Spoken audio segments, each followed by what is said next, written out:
and how to remedy it. When the possibility of freeing himself and others from their oppressed state rose clearly in his mind, the injustice of this state appeared more cruel and more terrible than before, and he longed passionately not only for freedom, but also for the punishment of those who had arranged and who kept up this cruel injustice. Kondratieff devoted himself with passion to the acquirement of knowledge.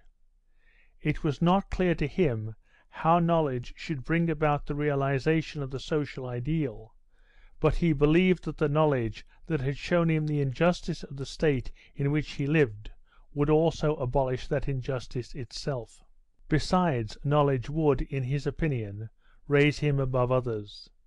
Therefore he left off drinking and smoking, and devoted all his leisure time to study. The revolutionist gave him lessons, and his thirst for every kind of knowledge, and the facility with which he took it in, surprised her. In 2 years he had mastered algebra, geometry, history, which he was specially fond of, and made acquaintance with artistic and critical, and especially socialistic, literature.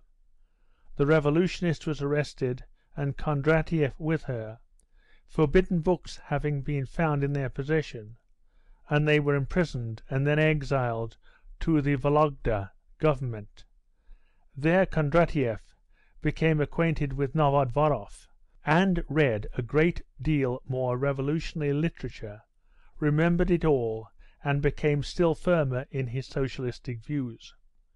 While in exile he became leader in a large strike, which ended in the destruction of a factory and the murder of the director. He was again arrested and condemned to Siberia. His religious views were of the same negative nature as his views of the existing economic conditions. Having seen the absurdity of the religion in which he was brought up, and having gained with great effort, and at first with fear, but later with rapture, freedom from it, he did not tire of viciously and with venom ridiculing priests and religious dogmas, as if wishing to revenge himself for the deception that had been practised on him. He was ascetic through habit, contented himself with very little, and like all those used to work from childhood, and whose muscles have been developed, he could work much and easily, and was quick at any manual labour. But what he valued most was the leisure in prisons and halting stations, which enabled him to continue his studies.